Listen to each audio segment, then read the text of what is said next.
Avançamos então para o domingo. O domingo vai continuar essa compreensão da tipologia bíblica. Eu encontrei aqui, meus irmãos, antes de ir para o que está aqui na lição do domingo, encontrei no auxiliar do professor algumas coisas interessantes que eu quero compartilhar com vocês. E ali no auxiliar do professor, nós encontramos o seguinte: a tipologia é uma das principais maneiras pelas quais os autores do Novo Testamento se referiram ou utilizaram passagens do Antigo Testamento. Tipologia. A tipologia, está enraizada na história e na teologia. No Antigo Testamento, os tipos, personagens, eventos, eram como prévias históricas que antecipavam as realidades que seriam trazidas nos dias do Novo Testamento por Jesus ou para os acontecimentos finais. Assim, a tipologia também ela funcionava como uma espécie de profecia, não só referindo-se a aquele momento circunstancial ali, mas a coisas que apontavam para o futuro. A tipologia também, ela estava fundamentada na teologia, pois Deus guiou os eventos. Ele estabeleceu os personagens, as instituições e esses eventos que profeticamente eles prenunciaram as realidades que viriam, tanto na vida de Jesus quanto as escatológicas, as dos tempos finais. E assim como a profecia, a tipologia, ela nos ajuda a compreender, porque ela aponta para a soberania de Deus na história. Uma introdução, é claro, tem aqui elementos importantes, mas creio que desta maneira como encontramos no auxiliar do professor, ficou fácil nós entendermos essa descrição.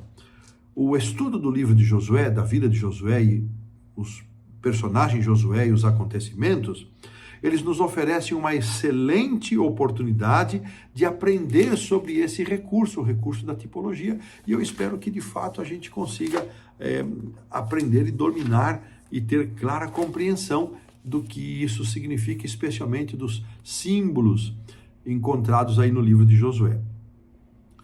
Aqui nós vamos encontrar a seguinte comparação, feita pelo autor a partir do segundo parágrafo.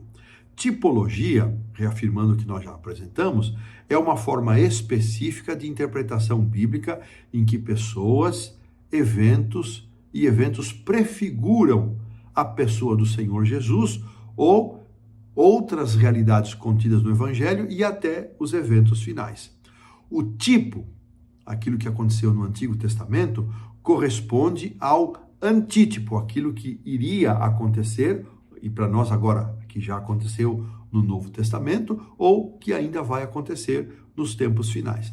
Desta maneira, o tipo bíblico, ele foi moldado de acordo com um propósito divino. Então, estes personagens, estes eventos já foram trabalhados por Deus para que eles pudessem exercer este papel de apontar para realidades maiores e futuras.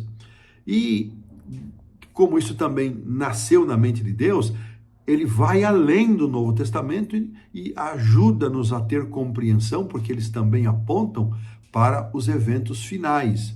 É crucial, aqui diz o autor, portanto, é sumamente importante que os escritores do Novo Testamento, eles não fizeram uma atribuição aleatória, de qualquer maneira, destes significados tipológicos a textos do Antigo Testamento para apenas sustentar um ponto de vista. Não foi feito assim. Um tipo do Antigo Testamento é sempre validado nos escritos proféticos antes de adquirir um cumprimento antitípico no Novo Testamento. Então, nada disso aconteceu por acaso, não houve forçação de barra. E eu quero aqui dar um exemplo para vocês, para que a gente possa ter claro isso, como isso funciona. Nós vamos pegar aqui o livro de Isaías, vou até pedir para a produção colocar para nós aqui, Isaías 7:14. Então, nós vamos ter um exemplo de como esse tipo e o antítipo funcionaram.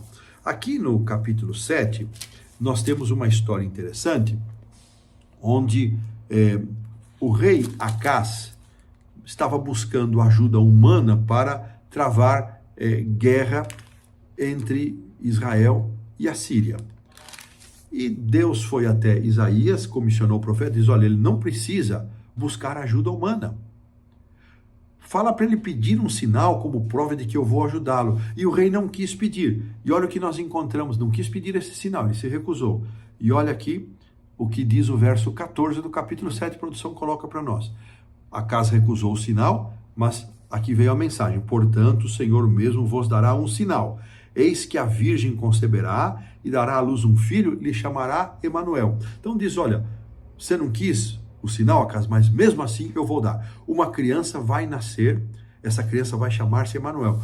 Não existe uma clareza plena a respeito de quem foi essa virgem. Existem teorias, mas o ponto aqui importante nem é esse. E, claro, se a gente não tem segurança de quem foi a mãe, também não temos absoluta certeza de quem tenha sido a criança. Há 2 ou 3 possibilidades. Mas este foi um sinal dado por Deus ao rei Acaz. Agora, isso é o tipo. Então, esta criança era um sinal de Deus que uma virgem conceberia, a criança chamaria-se Emanuel, era um sinal da promessa que Deus estava oferecendo a Acaz. Agora, o que fez Mateus? Mateus, então, faz uma aplicação deste verso. Então, Mateus 1, 22 e 23. Então, vou pedir para a produção colocar aí. Mateus 1, 22 e 23. Ora, tudo isto aconteceu para que se cumprisse o que fora dito pelo Senhor por intermédio do profeta, aquilo que acabamos de ler no profeta Isaías.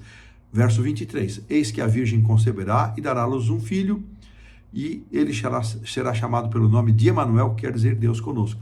Mateus toma o tipo, uma realidade, lá do Antigo Testamento, um personagem do Antigo Testamento, e ele os aplica a uma realidade muito maior. Não era agora um sinal para o rei Acaz, agora era a vinda do Senhor Jesus. Então ele aplica aquilo que foi utilizado ali por Isaías, que era uma realidade do Antigo Testamento, ele aponta para uma realidade muito maior, referindo-se à pessoa do Senhor Jesus. Esse talvez seja um dos exemplos, para mim, mais claros, que deixam claro como funciona tipo e antítipo. Ali estava o rei Acaz, a virgem, a criança, o profeta, e aqui no Novo Testamento estão a virgem, a criança, a menção ao profeta e o nascimento, claro, da criança do Senhor Jesus, que é o verdadeiro Emanuel, o verdadeiro Deus conosco. Então, esta compreensão é muito importante, por isso que o autor enfatiza, e eu repito, era crucial entender que isso não foi aleatório.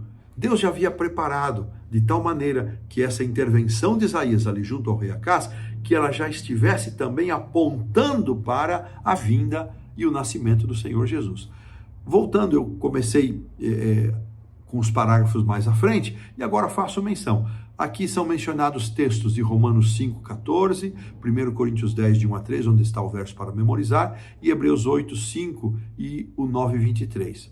Então, em Romanos 5, nós temos uma comparação da transgressão de Adão, que prefigurava o pecado da humanidade e apontava para o Salvador. Os versos 6 e 11 de 1 Coríntios nos diz que estas coisas que aconteceram ao povo de Israel se tornaram exemplos das coisas que haveriam de vir. E em Hebreus nós vamos encontrar as expressões figuras e sombras das coisas que estavam no céu. E são textos que apresentam aqui a tipologia do Antigo Testamento e o antítipo do Novo Testamento. E desta maneira, irmãos, nós colocamos um ponto final na lição do domingo.